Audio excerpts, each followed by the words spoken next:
Agora a gente vai falar um pouquinho sobre o material em si, né? Como a gente disse, na técnica do restaurador traumático, o material de escolha para restauração é o cimento de ionômero de vidro. E a gente vai optar sempre pelo convencional, para a técnica do RT, e de alta viscosidade.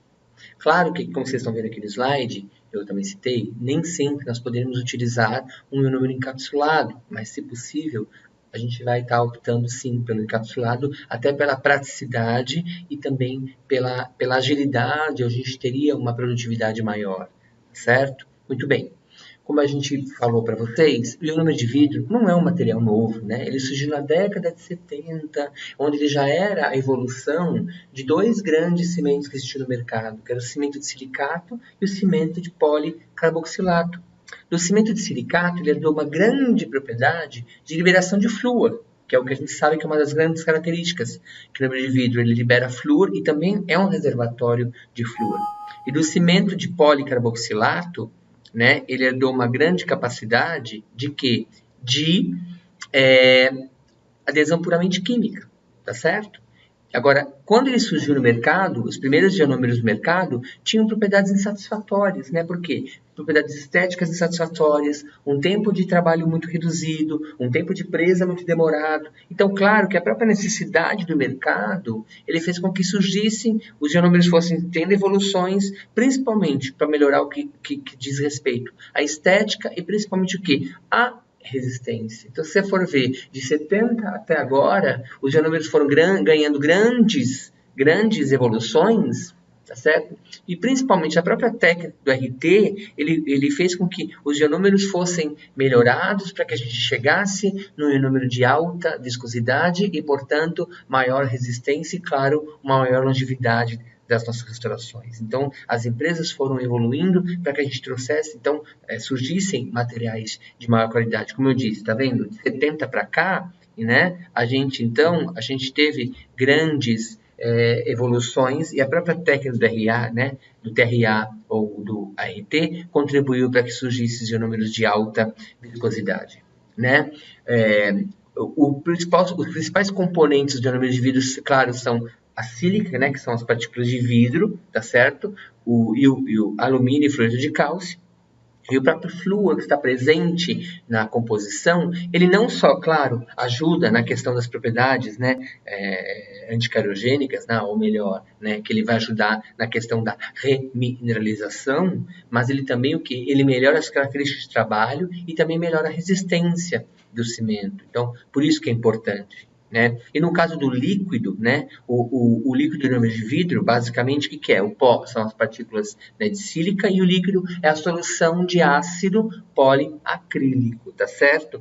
E como a gente sabe, o ionômero de vidro ele é hídrico, ele precisa da água no papel principal da sua reação de presa, que vamos lembrar que é uma reação ácido-base, tá certo? E que a presa final se dá, né, como a gente já disse, depois de 24 horas. Tem alguns casos que o ionômero de vidro ele é denominado de ionômero de vidro anidro, né? Por quê? Porque o ácido poliacrílico ele não está presente como normalmente, na maioria, no líquido. Ele está presente onde? No pó, de uma maneira o quê? Desidratada, liofilizada. Então, ele acaba estando presente lá. Então, isso tem que tomar cuidado, né? Por quê? Porque a gente tem que sempre ler bula. Porque quando, principalmente, a gente vai optar por fazer um pré-condicionamento da cavidade com cimento de ionômero de vidro, é importante que a gente saiba aonde está presente na bula esse líquido. Esse ácido paraacrílico está presente aonde? No líquido ou no pó? E como que eu vou saber? Lendo bula. Porque se de repente eu optar realmente por fazer pré-condicionamento da cavidade com ácido poliacrílico, se eu optar por um determinado ionômero que o ácido poliacrílico esteja presente no pó, o líquido vai ser o quê? Vai ser uma água destilada ou alguma outra mistura de produtos, então eu não vou realmente poder fazer um pré-condicionamento, tá certo? Muito bem. Existe alguns ionômeros no mercado, como a gente já citou, né? Existe os ionômeros encapsulados da linha Riva, que é da SDI, que é uma empresa australiana. O que é interessante só citar aqui, que existe, como eu disse, o principal constituinte do ionômero, o que é? São as partículas de vidro, né? A sílica. E algumas empresas, elas fazem o quê? Elas fabrica suas próprias partículas de vidro. Isso é interessante por quê? Porque isso, de uma certa maneira, são partículas todas do mesmo tamanho, isso torna que esse material seja um pouco mais resistente, né? Ele é um pouco mais reativo, tá certo? Então isso facilita também, até na questão da estética. Vocês imaginam, se eu tiver um vidro cheio de bolinhas de gude, todas do mesmo tamanho, então, além de ser mais homogêneo, mais bonito, eu vou ter menos espaço entre elas, portanto, eu diminuo menos pontos de fragilidade. Diferente de um vidro com bolinhas de gude de tamanhos diferentes, você tem pontos de fragilidades, né, maiores e, claro, também esteticamente não é uma coisa bonita, não é uma coisa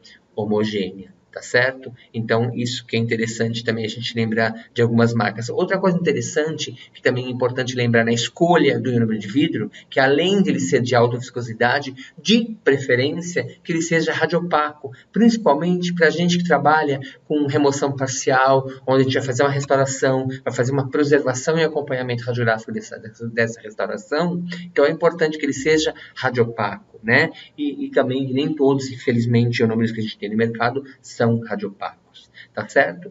Bom, a gente, como eu disse para vocês, os ionômeros surgiram na década de 70 e claro que com a evolução dos ionômeros foram surgindo alguns ionômeros, principalmente para que melhorasse essa questão da resistência e da estética. Então surgiram os ionômeros modificados por metal, os ionômeros modificados por resina. Inclusive, até nessa época existiam os ionômeros modificados por cerâmica, mas não existem mais hoje no mercado, tá? Mas e que é importante essa informação? Porque hoje, baseado nessa evolução, a gente faz o quê? A classificação dos ionômeros, né? Eu classifico os ionômeros modificados por... como que a gente classifica? Ionômero convencional, modificado por resina e modificado por metal, tá certo? Os ionômeros modificados por resina, que também comumente as pessoas acabam chamando de ionômero foto, né? Que é, na verdade, a composição 80% é ionômero, né, e 20% é resina. Agora, a terminologia ionômero foto não é uma terminologia também correta. Por quê? Porque, na verdade, só 20% que é a parte resinosa, que você utiliza a luz, né, que você fotopolimeriza, para polimerizar os radicais livres. E os 80% que são de ionômero vai ter a presa convencional, que é a presa de uma reação ácido-base. Portanto, no ionômero modificado por resina, eu tenho os dois tipos de presa. A presa self, né, que é ácido-base, e a presa que é o ionômero modificado por resina, que é ativado por luz. Certo? Qual que é a principal vantagem de eu trabalhar com o ionômero modificado por resina? Claro que eu vou ter um endurecimento imediato após a polimerização da resina, só que vamos lembrar de um detalhe, não é porque ele já está totalmente, porque as pessoas também acham que, como ele está duro, já acabou. Né? Não, só que endureceu a parte resinosa porque a gente utilizou a luz, como eu acabei de dizer. Só que a parte ionomérica só vai ter a presa final depois de 24 horas. Portanto, também é importante que mesmo no ionômero modificado por resina, eu utilize proteção superficial. Tá certo? Claro que se eu tenho resina na composição, eu vou ter melhores propriedades físicas, né? Por quê? Porque eu vou ter uma resistência um pouquinho maior, já que tem a resina na composição, tá certo?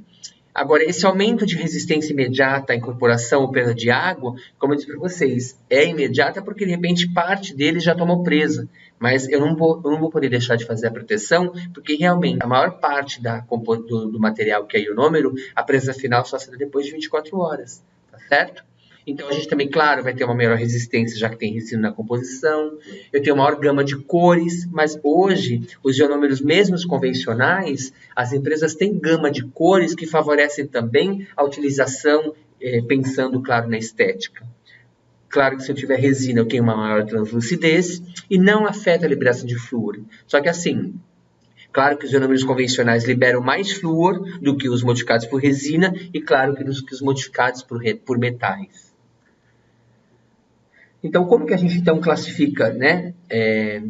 Qual a principal vantagem de eu trabalhar talvez com modificado por resina? Eu vou ter um endurecimento melhorado, né? Como eu falei, uma resistência melhor, uma estética melhor. E, claro que inicialmente eu vou ter uma menor possibilidade de ganho ou perda de água. Mas se eu não fizer proteção superficial, a parte ionomérica, ela pode sim também sofrer qualquer tipo de interação.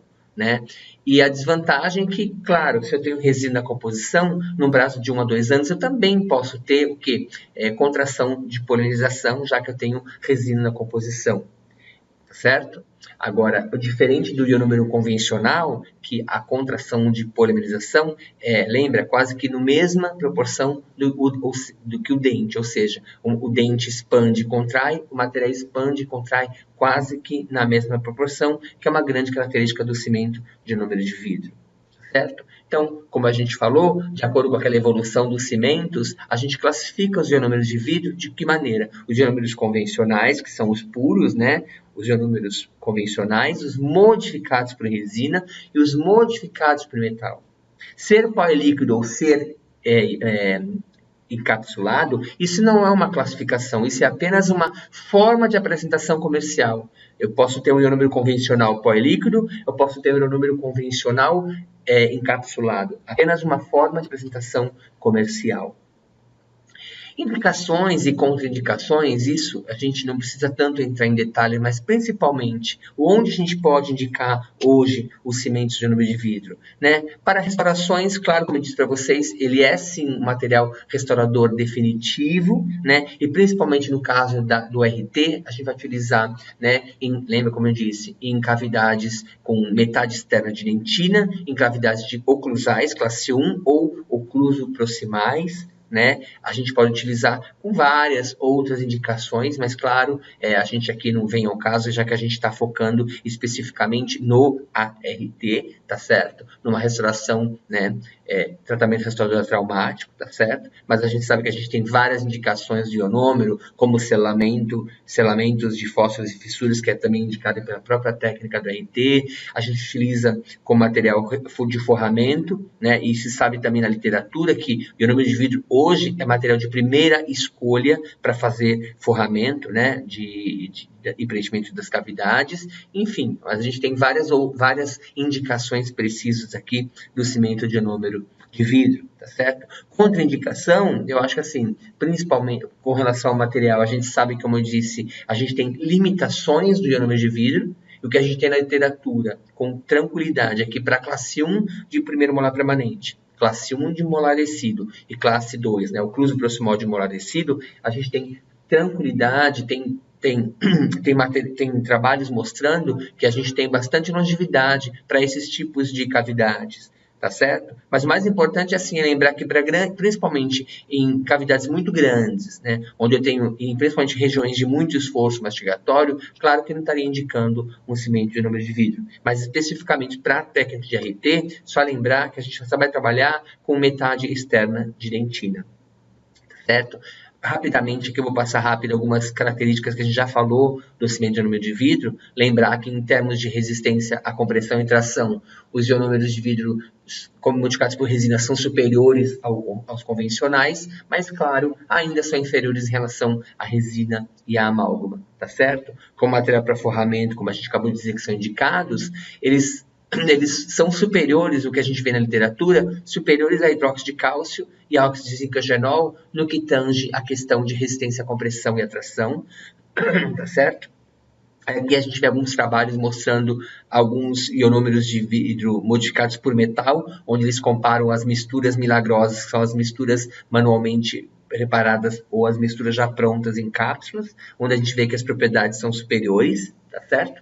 Liberação de flúor, como a gente sabe, ionômero de vidro, o maior pico de liberação de ionômero nas primeiras 24, 48 horas, certo? Onde a gente vai ter a maior liberação nesse período, porém, como a gente disse, o ionômero de vidro é um reservatório de flúor, portanto, ele constantemente, né, desde que, claro, seja colocado como material restaurador definitivo, ele vai estar liberando o flúor na cavidade bucal. E de que maneira que ele se reabastece? Pela água de abastecimento, né? Pelos dentifrícios e também pelo flúor que o profissional vai estar realizando de acordo com a necessidade daquele paciente, principalmente os pacientes de alta atividade de cárie e de alto risco de cárie, que senão não teria necessidade de também estar fazendo essa aplicação extra, tá certo? Com relação, a gente já citou várias vezes, com relação ao coeficiente de expansão térmica linear, a gente sabe que os ionômeros são os únicos que têm um coeficiente muito próximo ao do dente, e o que isso nos implica? Em melhor manutenção da integridade interface dente-restauração, tá certo? Vamos lembrar que, em relação à compatibilidade biológica, o ionômero é extremamente biocompatível, tá certo? Mas de repente eles falam que o ionômero de vidro causa sensibilidade. Não, na verdade, lembra que a gente comentou que o que pode levar a uma sensibilidade pós-operatória após o uso de ionômero de vidro é um erro de nós operadores. Por quê? Porque muitas vezes a gente desidrata a hora que a gente acaba de fazer a remoção do tecido cariado, lava, seca a cavidade, a gente seca com seringa tríplice, por exemplo, e isso faz o quê? A gente acaba o quê? Desidratando este dente, essa cavidade, que posteriormente vai abrir os túbulos dentinários e causar sensibilidade para esse paciente, né? E também, quando você colocar o ionômero na cavidade, aquele dente que está desidratado vai reidratar as custas dessa água do ionômero, que vai perder água, portanto, fraturar e trincar. Muito bem. Como a gente falou também no começo, que os principais pontos críticos do ionômero e que normalmente o insucesso de uma restauração ou o próprio insucesso do tratamento restaurador traumático se dá muitas vezes pelo uso equivocado, errado da manipulação do ionômero de vidro. Por quê? Porque os principais pontos críticos são o quê? O proporcionamento, o tempo de aglutinação, né, a inserção, a dificuldade de inserção na cavidade, mas que vocês observem que a dificuldade de inserção já é uma consequência errada de uma proporção errada e um tempo também equivocado de manipulação, né? E não esquecer de fazer a proteção superficial, que muitas vezes acaba levando também ao insucesso dessa restauração. Portanto, a gente tem que lembrar que, sim, esse material tem limitações e tem detalhes que fazem com que esse material seja extremamente o quê? Suscetível e crítico, tá certo? Com relação à proporção, né? Claro que o material, a gente sabe que o grande problema do ionômero seria com relação à resistência. Quando eu mudo a proporção, que é um dos principais problemas, eu mudo diretamente o quê? Diretamente proporcional ao quê? A resistência e solubilidade. E com certeza vai comprometer a minha restauração. Por exemplo, uma mistura com pouco pó é uma mistura muito o quê? Muito fluida. Portanto, com aumento de solubilidade e com certeza com menor resistência à abrasão. Ou aquela mistura com muito pó, ela tem menos tempo de trabalho, menos tempo de presa, né? O menor tempo de presa é muito pouco tempo para você trabalhar. E com certeza, quando você colocar na cavidade, aquela restauração que está seca, parece que está cheia de pó em volta. Por quê? Porque tem muito pouco líquido. E com certeza vocês vão observar que não vai ter muito pouca ou nenhuma adesividade. Portanto, erro na proporção vai implicar mudança onde? Vai na resistência, que vai cair, vai aumentar a solubilidade e com certeza também eu vou ter muito pouca adesividade. A gente observa que o fracasso de uma restauração de ionômero de vidro muitas vezes vai estar associado aonde? A uma proporção pó-líquido errada, uma manipulação errada no material e também a dificuldade de inserção desse material na cavidade.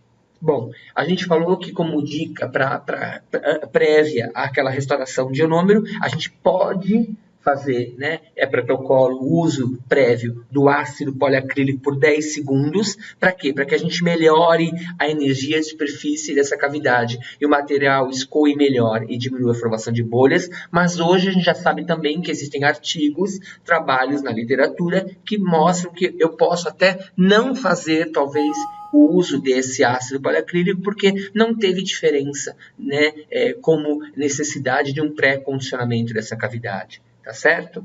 Então a gente poderia talvez eliminar essa etapa e no caso de um tratamento restaurador traumático é uma grande vantagem de uma etapa a menos também, principalmente quando a gente está falando em grande quantidade de pacientes a serem atendidos e também num local onde eu não teria água para lavar, secar, então isso já ajudaria uma etapa a menos no caso do RT. Muito bem.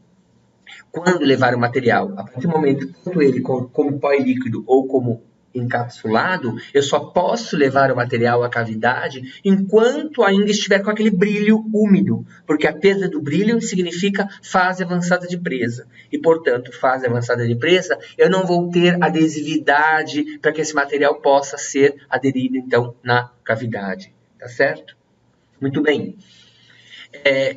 Custo-benefício é interessante também, agora falando especificamente do ionômero encapsulado, quando a gente for optar por uso de encapsulado, porque, por exemplo, às vezes quando você vai trabalhar com pó e líquido, além do tempo que eu tenho gasto para trabalhar com pó e líquido, que também é um custo-benefício trabalhar com encapsulado, mas nem sempre a gente vai poder, né, ter este acesso, e no caso de campo, eu não posso trabalhar com um amalgamador, não tenho eletricidade, mas se eu tiver poder utilizar, qual a grande vantagem também? Eu já vou eliminar o custo de uma Centrix, por exemplo, que numa cavidade muito profunda, eu teria que colocar, às vezes, o uso de uma Centrix para inserir material na cavidade, que é caro. Hoje o custo de uma ponta de uma Centrix é mais caro, às vezes, que já o custo de uma cápsula pronta, tá certo? Então tem essa grande vantagem, tá? E o que a gente agora, para a gente finalizar essa questão de erros e falhas com o material, vamos só lembrar que a prevenção de erosão, diminuição de porosidades, manchamentos, trincas, rachaduras, estão todas relacionadas a 3 detalhes importantes, né, principais.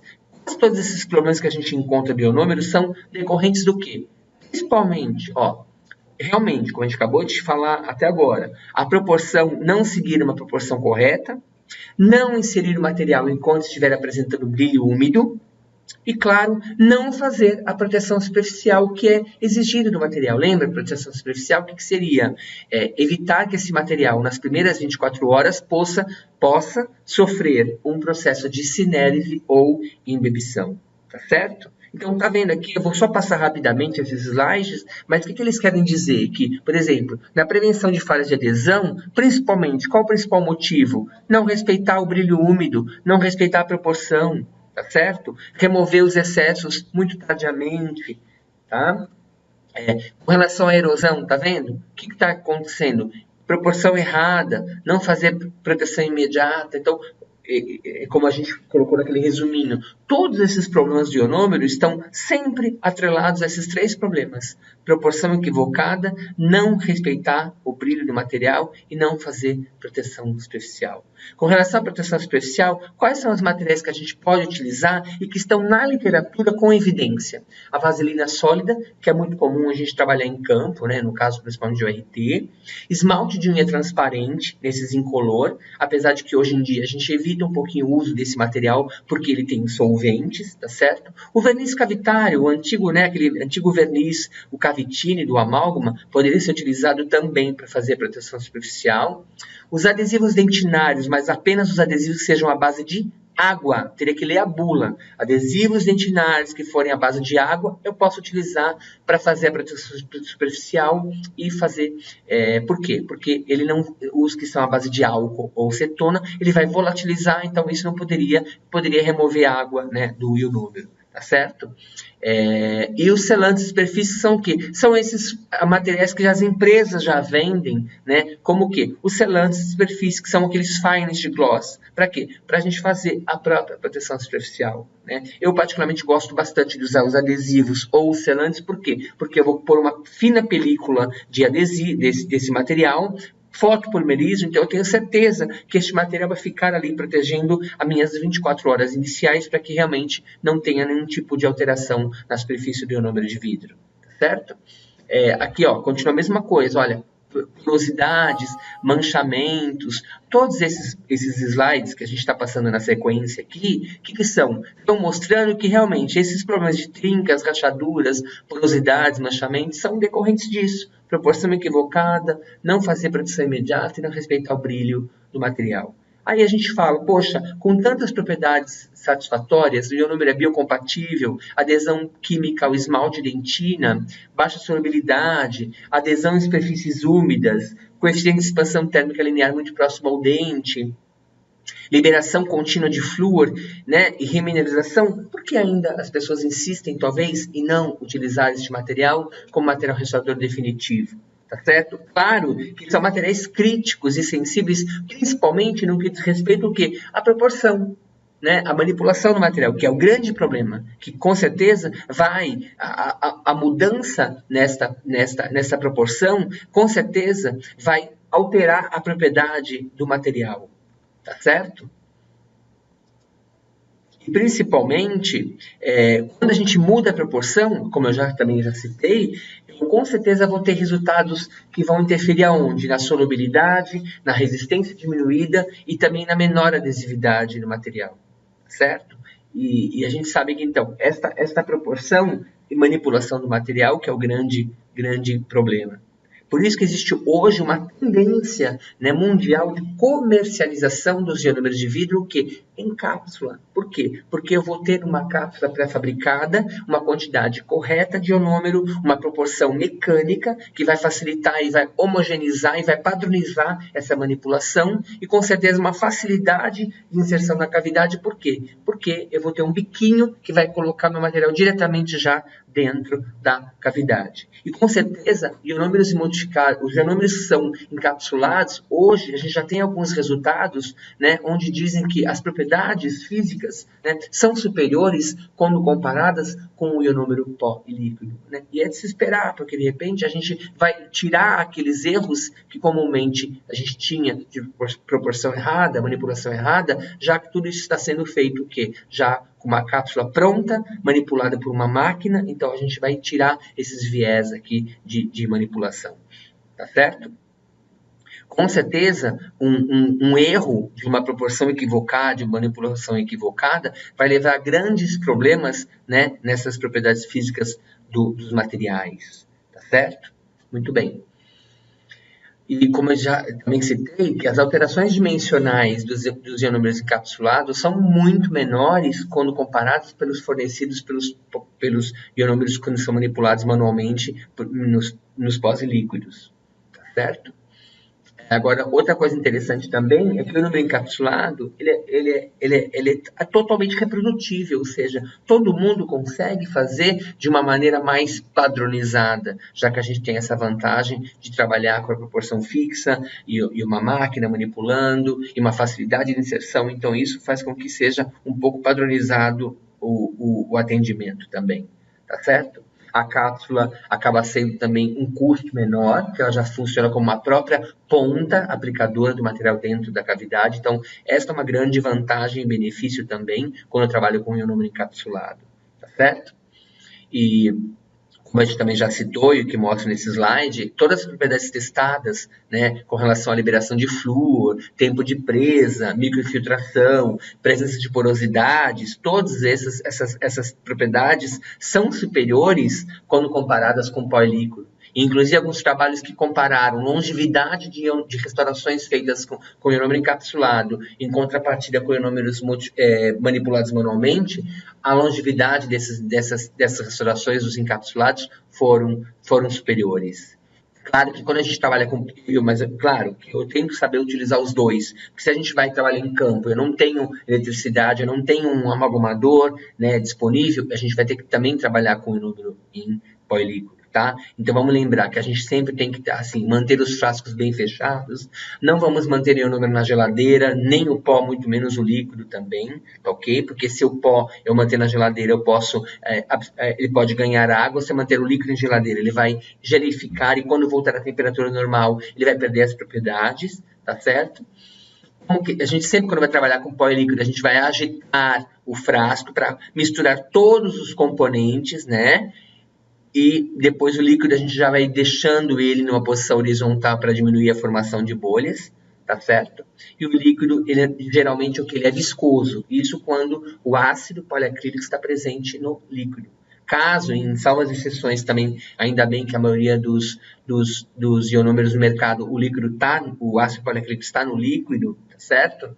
Quando não acontece, o líquido normalmente é uma água destilada ou qualquer outra solução que às vezes dificulta a formação da gota. Mas quando o próprio líquido é o ácido poliacrílico, isso facilita porque o ácido ele é bem viscoso e facilita a formação de uma gota cheia, de uma gota plena, tá certo? Então, aqui, por exemplo, a gente tem aqui um ionômero pó líquido, onde a gente vai fazer a nossa proporção. Então, lembrando que a gente vai seguir a proporção do fabricante. Em geral, os ionômeros convencionais é 1 colher de dose de pó para 1 gota de líquido. Então, a gente vai colocar no bloco de papel uma porção, né, uma dose de pó para 1 gota de líquido. Observem que essa gota inicial de líquido estava com uma bolha, colocamos num cantinho, vamos fazer uma outra gota plena, cheia, para que a gente possa fazer a mistura, tá certo? Esta gota que a gente tem bolha, a gente vai poder optar por fazer aquele pré-condicionamento de dentina.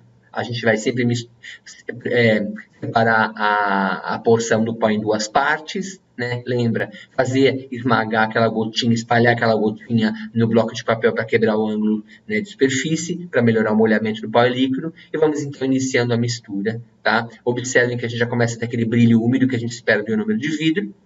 Então, a gente tem aqui o ionômero pronto para já ser inserido na cavidade. Mesmo que a gente não esteja trabalhando com cápsula, quando ele bem manipulado, ele vai ter as suas funções também corretas e vai ter o sucesso da nossa restauração. Então, um exemplo aqui também de um RT, onde a gente fez o quê? A remoção de tecido cariado, tá certo? A gente fez, olha, a gente observa que a gente chegou naquela parte onde a dentina está saindo em lascas, então é o momento de parar. Pré-continuamento dessa cavidade com ácido poliacrílico, certo? Lavagem, secagem da cavidade, e depois inicia a introdução, né, e a inserção do ionômero de vidro na cavidade, tá certo? Agora, para a gente finalizar, quando a gente for realmente, de fato, trabalhar com o ionômero encapsulado, então a gente vai usar aqui, vou estar dando de exemplos os ionômeros da SDI, que são da linha Riva, tá certo? Então, a gente tem vários tipos de ionômeros, tá certo? Que a SDI disponibiliza, que são os ionômeros, ela classifica como ionômero convencional, que é o self, ionômero modificado por resina, que é o light, e ionômero modificado por metal, que é o silver, tá certo? Esses todos são, e a gente tem para cimentação, que é o luting, para selamento, que é o protect, mas claro que a gente está focando aqui para o RT, então a gente vai utilizar o quê? O ionômero, o Riva Self Cure, por quê? Ele é convencional e Self Cure por quê? Porque como é convencional, tem empresa própria. Mas aqui vocês estão vendo ali no slide que a gente tem vários tipos de Riva.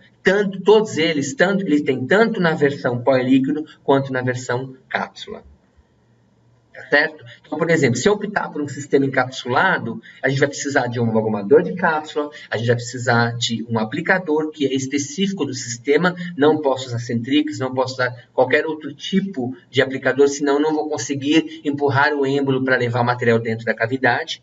Tá? Aqui a gente está mostrando para vocês que eu poderia estar utilizando um ácido poliacrílico, né? Já que eu estou usando uma cápsula, se eu quiser fazer o pré-condicionamento, eu posso utilizar um ácido poliacrílico, e vocês estão vendo no slide como a SDI e outras empresas, elas vendem o ácido poliacrílico, e também aqui a gente está vendo que é o Riva Conditioner, né? E tem o Riva Coat, que é um produto para fazer a proteção superficial, como exemplo aqui também para a gente utilizar o material, tá? Ali está mostrando exatamente nesse slide qual é a composição e qual é a finalidade desses materiais, né? Que no caso aqui a gente está mostrando o material da linha da SDI, tá certo? E aqui como são as cápsulas? São caixas com 50 cápsulas que vêm embaladas e no final da aula vocês vão ver a demonstração da parte prática de como manusear essas cápsulas, tá? Vocês vão ver que cada cápsula vem embalada hermeticamente, né? Então, em cada cápsula também, cada tipo de ionômero tem uma cor. No caso do convencional, que a gente mais está preconizando aqui, é um azul escuro. Então, você tem o Self, que é o convencional, o Light Cure, que é modificado por resina. A gente tem o Silver, que é modificado por metal.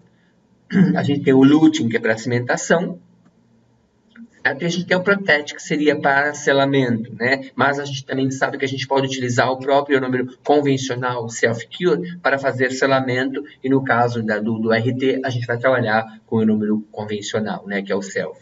Tá? Então, como que são as cápsulas, como eu disse para vocês? Tá vendo? A hora que eu abro a embalagem, estou diante de uma cápsula onde a gente tem o que? Um êmbolo, que vai ser acionado para iniciar a mistura do pó e líquido, e uma pontinha aplicadora, né, que vai ser introduzido o material diretamente na cavidade, tá certo? Aqui é o exemplo das outras cápsulas, né, o ionômero modificado por resina, tá certo? Aqui o ionômero modificado por metal, que é o Silver, a cápsula cinza, o rosa, que é o Protect, e o azul, que é o Luting, que é para cimentação. Tá? Então, a gente agora nesse slide, a gente observa que a hora que eu aciono a cápsula, o êmbolo tem que estar totalmente empurrado, vou acionar com a minha mão ou contra uma superfície dura, nós vamos ver isso no final da aula, a parte demonstrativa, tá? Aqui são os aplicadores que existem no mercado, né? Que é específico para o sistema de encápsula. Um ácido poliacrílico, novamente mostrando a imagem do Rivacoat, que na verdade o que é? É um agente de proteção superficial, tá certo?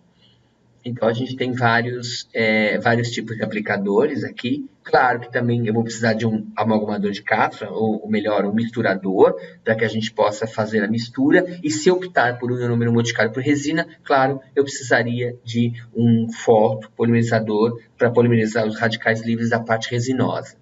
Tá? Aqui a gente vai mostrar um caso, né, de um paciente onde era portador de aparelho ortodôntico, onde a gente fez a remoção, existiu uma lesão secundária de cárie, fizemos a remoção dessa restauração, remoção do tecido cariado, condicionamento com ácido poliacrílico, apesar de vocês estão vendo a imagem, é azul, não é um ácido fosfórico, muito pelo contrário, é um ácido poliacrílico, aí foi lavado abundantemente a cavidade, secado com bolinhas de algodão, tá certo? Aí optamos por fazer o ionômero modificado por resina, tá certo? E aí foi colocado, então, acionado a cápsula, colocado no amalgamador por 10 segundos. Vocês vão ver isso no final, que a gente faz uma demonstração, né, de passo a passo da manipulação do material, tá certo? Colocado no aplicador, e vocês vão observar que esta sequência de slides agora vai exatamente mostrando o preenchimento da cavidade com cimento de número de vidro modificado por resina. Claro que aqui não é uma técnica de RT, mas foi só para mostrar para vocês como seria um passo a passo da introdução de um ionômero encapsulado numa cavidade. Né?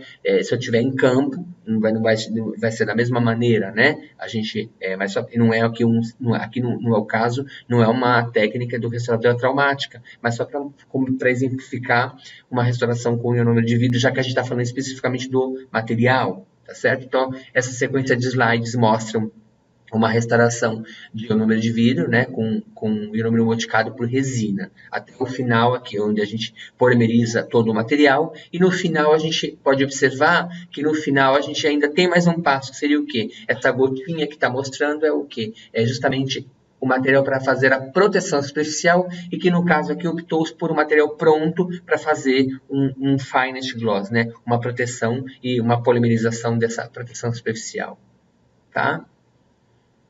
Bom, gente, acho que agora a gente vai mostrar um pouquinho, conseguir mostrar para vocês a demonstração da parte prática da manipulação do material. E aqui a gente mostra, só para finalizar aqui essa imagem, que vocês observem a equipe, a gente em campo, numa tribo de índios, trabalhando fazendo RT e trabalhando com cimento de ionômero de vidro. Tá? Espero que eu possa ter contribuído com vocês, tá? Desejo à equipe auxiliar aí sucesso no tratamento e obrigado pela atenção.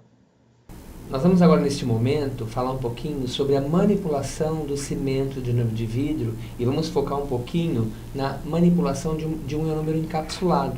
Vejam bem, qual a grande vantagem de a gente trabalhar com o ionômero em cápsula? Como eu tinha dito, que o ionômero encapsulado ele vai sanar 3 grandes problemas, que seria a proporção equivocada, né, a manipulação que seria mecânica, né, e dificuldade num pó líquido, e aqui também a facilidade de inserção na cavidade. Né? Por quê? Eu tenho uma proporção fiel ao fabricante, porque já está a quantidade correta aqui dentro. Né? Eu vou ter uma manipulação que vai ser mecânica, porque eu vou estar utilizando um misturador, né, mecânico, que vai proporcionar a mistura, e vou ter uma facilidade de inserção na cavidade, porque já tem um biquinho aplicador. Certo? Então, agora, claro que se eu tiver a possibilidade, dentro de uma técnica de RT, utilizar um encapsulado, eu vou ter uma grande vantagem também de otimizar o tempo, né? Porque eu já não vou precisar ter que estar manipulando o ionômero polilíquido, sendo que, porque a gente sabe que o ionômero encapsulado, em 13 segundos, eu praticamente tenho o quê? O meu ionômero pronto para ser colocado dentro da cavidade. Em contrapartida, quando eu trabalho com o ionômero polilíquido, eu vou ter que fazer a mistura, né? Misturar o pó, colocar a gota do líquido, manipular. Então isso gasta em termos de quase que de 2 a 3 minutos.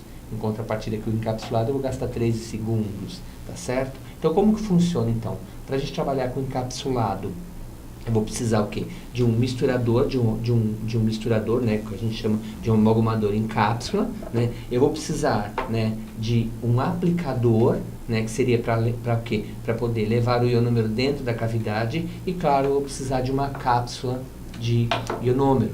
Nesse caso aqui, especificamente, a gente está trabalhando o quê? Com o ionômero Riva, né, que é o quê? O ionômero da SDI, que é uma empresa australiana e que a gente tem trabalhado bastante com este material, tá certo? Veja bem, as cápsulas embaladas hermeticamente, aí a gente vai abrir, então a gente vai ter o quê?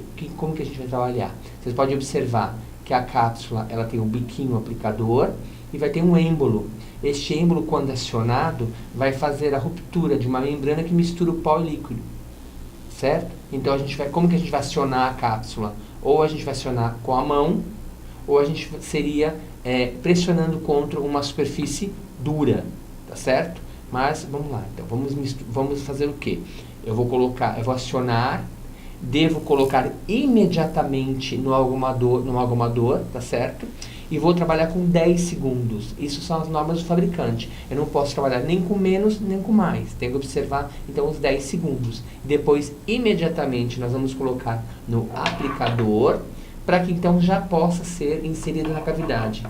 Agora, vamos lembrar que eu não posso, se eu acionar o cápsula, eu não posso demorar para colocar no aplicador, no amalgamador, e depois que eu também fizer a mistura, eu não posso demorar para colocar o material na cavidade, porque lembre, e o ionômero, mesmo que seja encapsulado, se demorar para ser colocado na cavidade, ele vai perder o brilho, portanto vai iniciar a fase de presa, e com certeza eu vou ter que então desprezar, aí eu tenho um desperdício não só do ionômero, como também, né, da cápsula, tá certo? Então a gente vai acionar o ionômero, a cápsula, com a mão. Eu acionei, eu coloquei imediatamente no meu amalgamador. Eu vou acionar aqui, então, são 10 segundos de manipulação.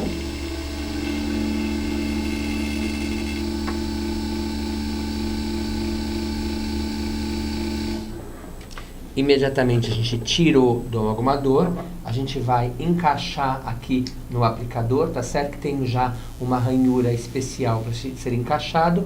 Aí nós vamos fazer esse movimento de 3, 1, voltar à posição normal, 2, voltar à posição 0, 3. Vocês observem que o número já está assim, imediatamente já sendo inserido na cavidade e já saindo aqui no aplicador. E a gente já, inclusive, com a própria cápsula, né, eu já consigo tirar os excessos e olha só, eu preenchi a cavidade e isso me facilita. Então, de repente, também é uma alternativa, mesmo na técnica de RT, se eu puder utilizar o sistema encapsulado, olha a rapidez como que a gente já tem o nosso material pronto e dentro da cavidade.